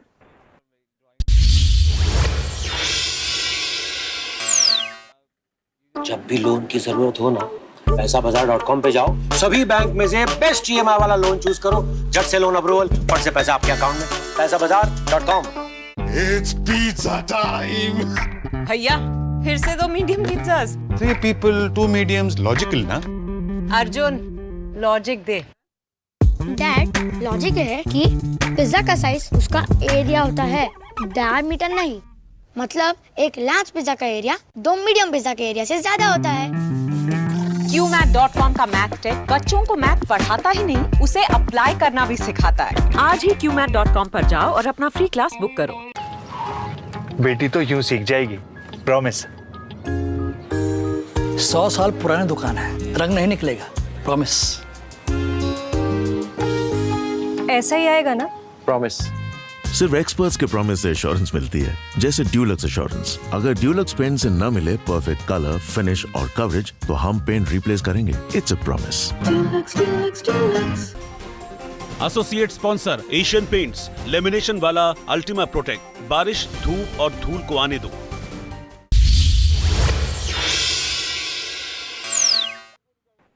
Thank you very much, Professor Kondapalli, for this detailed exposition on China's reaction and the future course of action. Now I'll invite Dr. Nagao to share his thoughts on Japan's vision of Quad and how Japan will emerge from its decades of pacifism in case if this alliance takes a military level. Thank you very much. Yeah, my presentation will be short and I will use the PowerPoint. Sure. So,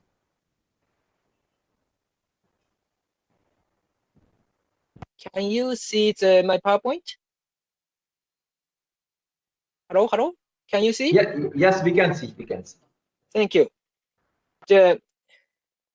Japan's vision and commitment from Quad will Japan overcome its pacifism, emerge as a military power to counter China's imperialist design?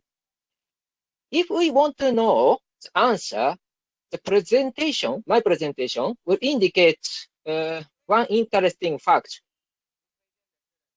That is the reason this is the title. So for a long time, Japan, Australia have developed on Japan and Australia have depended on US strike capabilities. For example, Japan possesses missile defense capabilities to intercept enemy missiles, but not the capability to strike the missile launch pad of the enemy. However, Japan, Australia, and India have recently been seeking strike capabilities.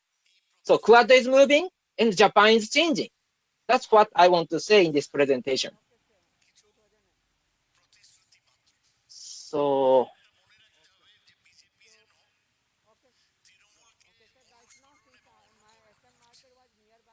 in the case of Japan, it decided to modify its current Izumo and Kaga class helicopter carriers to be an aircraft carrier with F-35 fighter jet.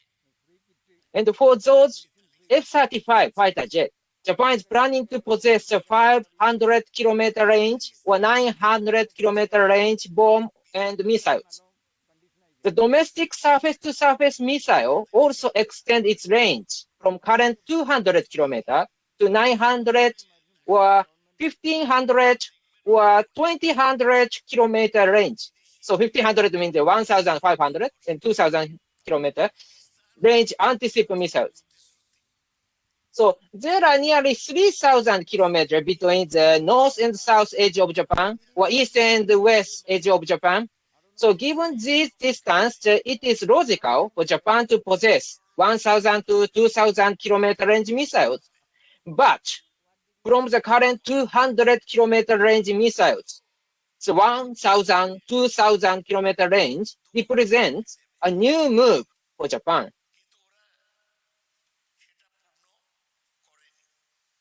Indeed, in July 2020, Australia announced its intent to possess long-range strike capability too.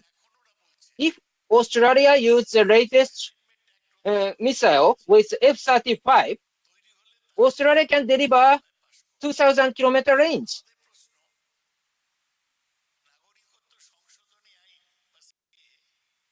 In case of India, it has developed its strike capability very actively. Originally, India possessed nuclear weapon and had a strike capability, but since the 2010s, India has developed more conventional strike capabilities. Since September 2020, India has tested many long-range missiles. This table shows what kind of long-range missiles India has tested. Therefore, along with the US, Japan, India, Australia are all planning to possess 1,000 to 2,000 kilometer long-range strike capabilities at the same time. Why? Indeed, Taiwan, Vietnam, Philippines, and South Korea are also increasing their arsenal to strike. Why are all those countries planning to improve their strike capabilities? There is a distinct possibility that the reason is China. China has been aggressive in expanding its territorial claim since the end of 2000, and its activities have now escalated.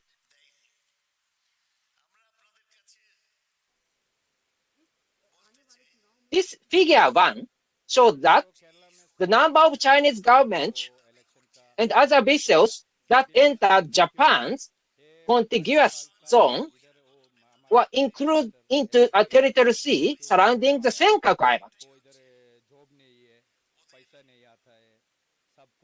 This figure 2 shows the number of Chinese incursions into the Indian side of the India-China border. And this figure 3 shows the overlap of the figure 1 and 2. Those figures indicate that China has increased its activities over the last decade against both Japan and India. For a long time, many US allies and friendly countries depended on the strike capability of the United States. But China has not stopped its territorial expansion and has provoked many of its neighbors. Recently, the US asked its allies and friendly countries to share in the security burden more. As a result, US allies and friendly countries decide to obtain long-range strike capabilities.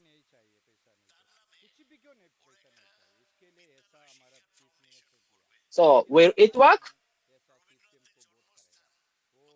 The offense-defense combination with long-range strike capabilities is a more effective strategy than a defense-only strategy when those countries face China's territorial expansion.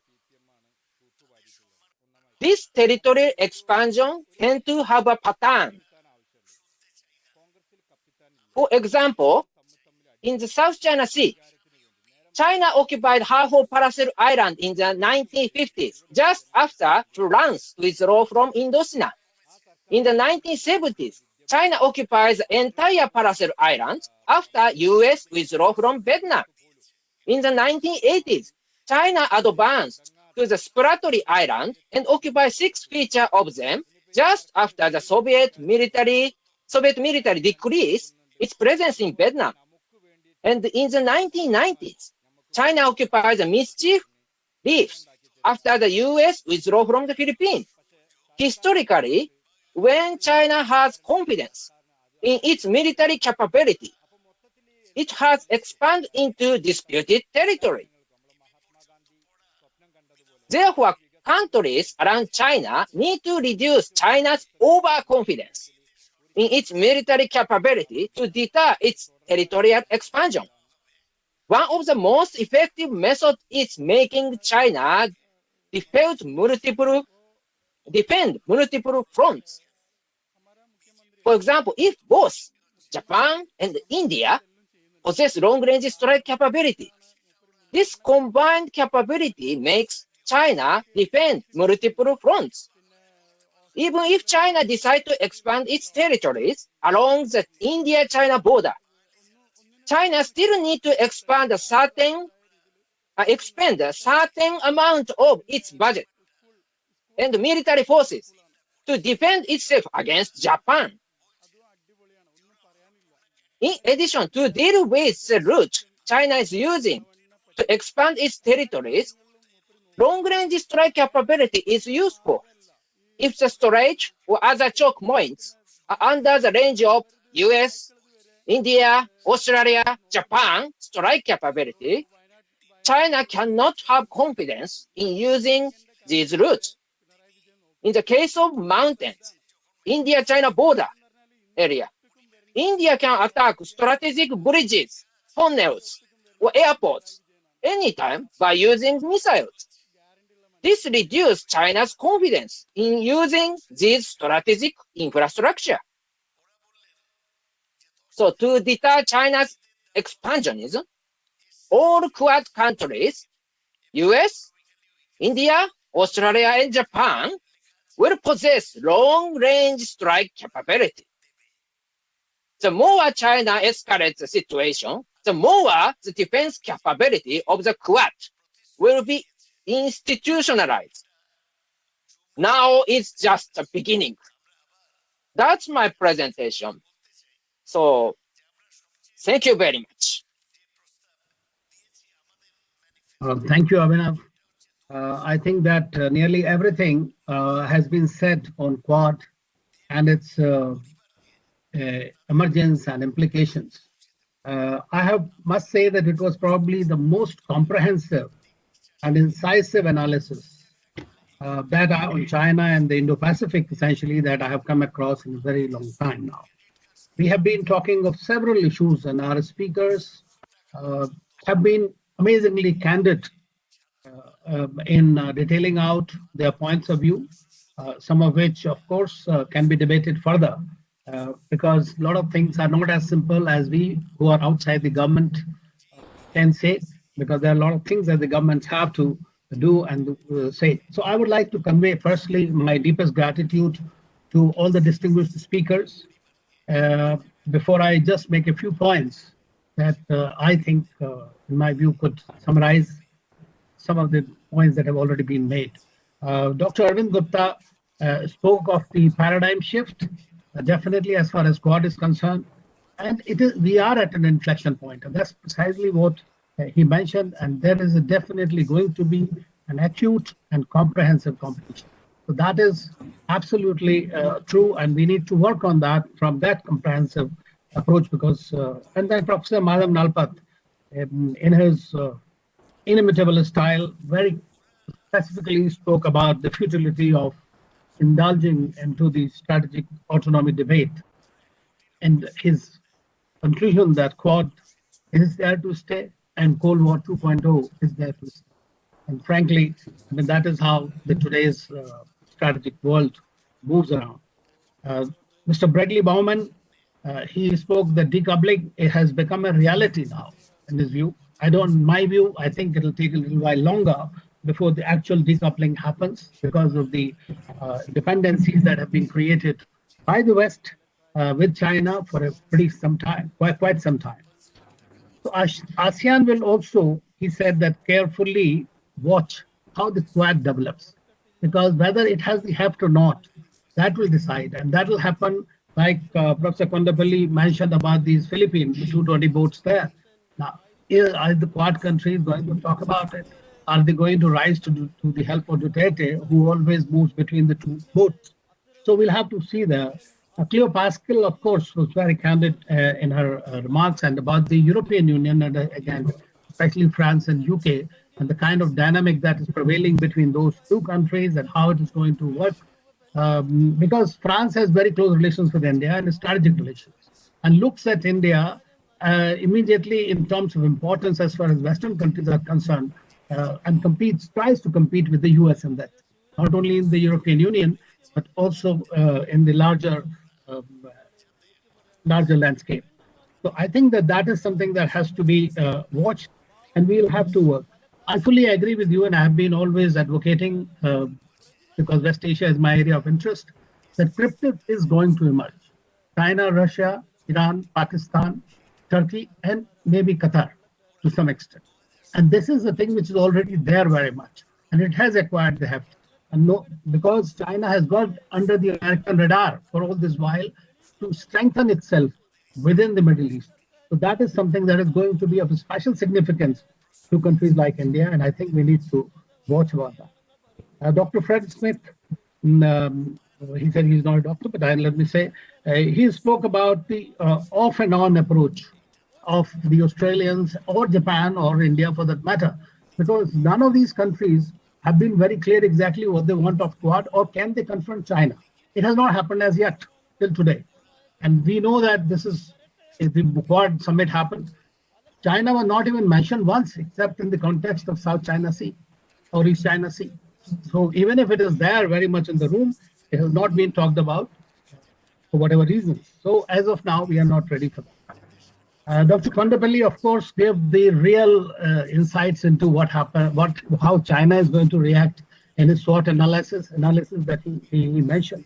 And it is true that the North Korea issue is going to be a handle in the hands of China as far as USA or Japan are concerned. And so is, in my view, the ideological complications of the competition that will happen. Whether the democracy will prevail or the totalitarian autocracy of the Chinese kind will continue for another 100 years. I think there might be some kind of apart from the shadow boxing, there could be some kind of an implosion inside that will have a very different approach for us. Dr. Nagao, of course, in the real term, spoke about enhancing the striking capabilities and has taken the discussion to a different level, exactly where it should, how we are going to contain them, because offense is the best defense, as they say, or offense with defense is something that he advocates. And I think this is a strategy that most countries in the region will have to attempt. China is unlikely to change. That is a fact, because it has become far too big. And it is essentially looking to replace the United States. And that is, in my view, the United States' major driving force to contain China. And it is not from now. It has been there for some time, but it has, different administrations have tried to work with it and to come around this. You know that Quad has actually born out of crisis, whether it was tsunami crisis of 2004 or has acquired the heft, whether it is the pandemic of 2019. So China has become the crisis. How China is going to behave on that will depend how the rest of the Quad countries or Quad plus countries will eventually respond to it. Whether we like it or not, in every single conversation, wherever you talk of security or strategy, the China is very much present there. Today, when we look at China, we also look at Russia in the same vein. Russia, obviously, has, you can compare Russia and China relationship to France and Germany relationship in some extent. Russia today does not have the same kind of power, but it has the kind of heft that it irritates, or it has the cyber capacities, or it has the nuclear capacities or capabilities that it can rattle United States all the time. So the USA does consider both Russia and China as arch enemies. And under Biden administration, there may be some accommodation with China. As we have seen already, there's no time, twice Biden has spoken to Xi Jinping, and they had a meeting at the Anchorage, the 2+2 format. So whatever is coming out of it, you are seeing small clips, but then they have agreed to continue for 2 more meetings. So it is not as simple as it looks like that, in my view. I may be completely wrong in that. And so we have to see how this works. As far as India is concerned, we have had this kind of a warlike situation with them for nearly a year now. But India has learned to stand on its own against China. Now, without going to actual war, it has confronted it man to man, inch by inch, And because that is something that has really told China that it can go thus far and no further. And therefore, it has to decide it. But another thing between US and China or the Quad system, while the USA, Australia, and Japan have the alliances, already existing military alliances, with India, and the USA only knows one way of working with countries, in my view, and that is the way of alliances. You need, whether it was CENTO, CETO, anything, you take them. Wherever they have worked, they want a kind of alliance, a complete partnership where there is no scope for real differences to prevail. But problem with India is that India has an aversion to the word alliance per se.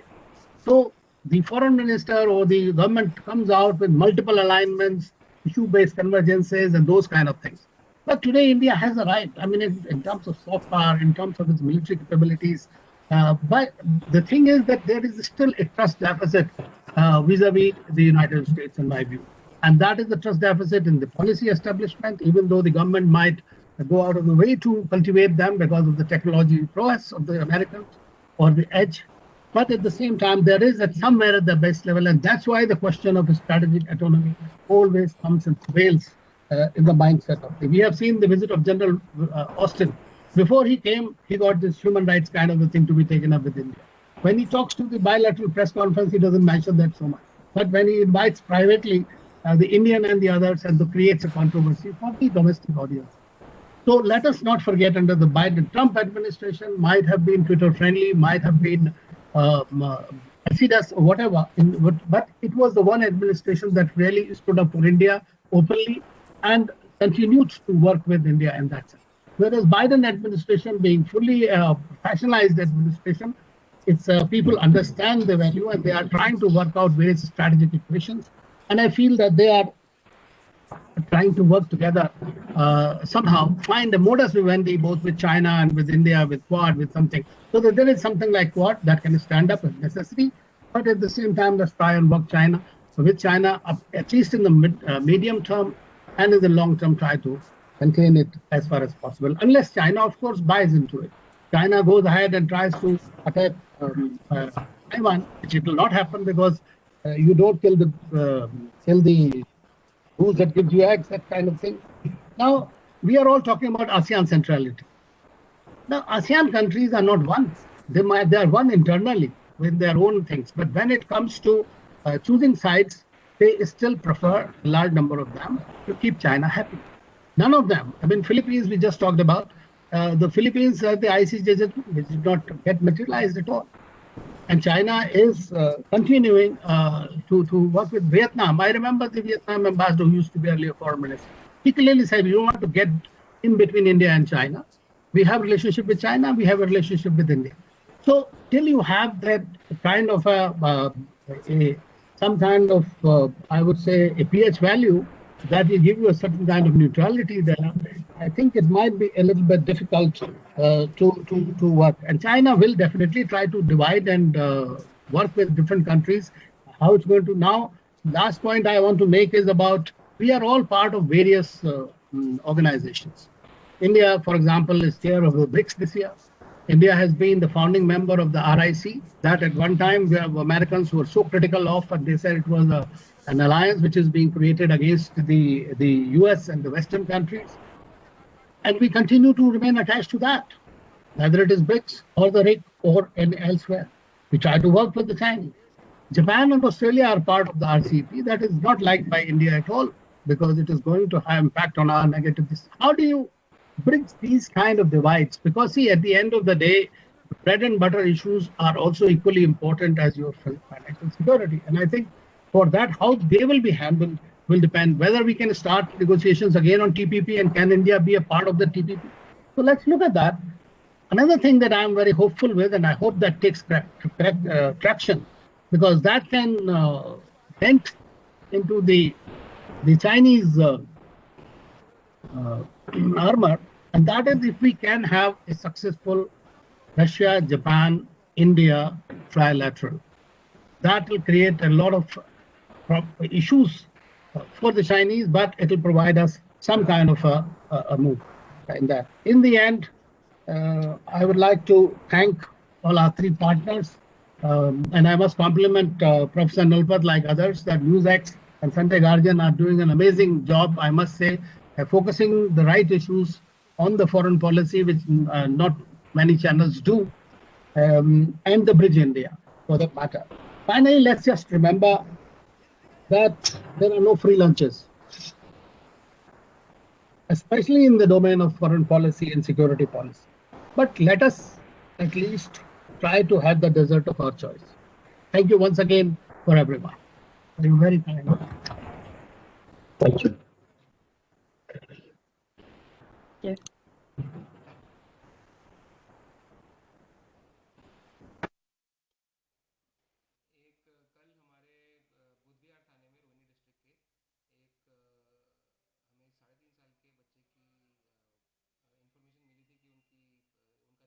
Abhinav, you want to close? Thank you very much. Thanks, Alok. Come to the end of today's session. Hope to see you soon in one of our next webinars. Thank you. Thank you very much to you all. Thank you. Thanks, everyone. Thank you very much. For more such videos, subscribe to the NewsX YouTube channel, hit the bell icon.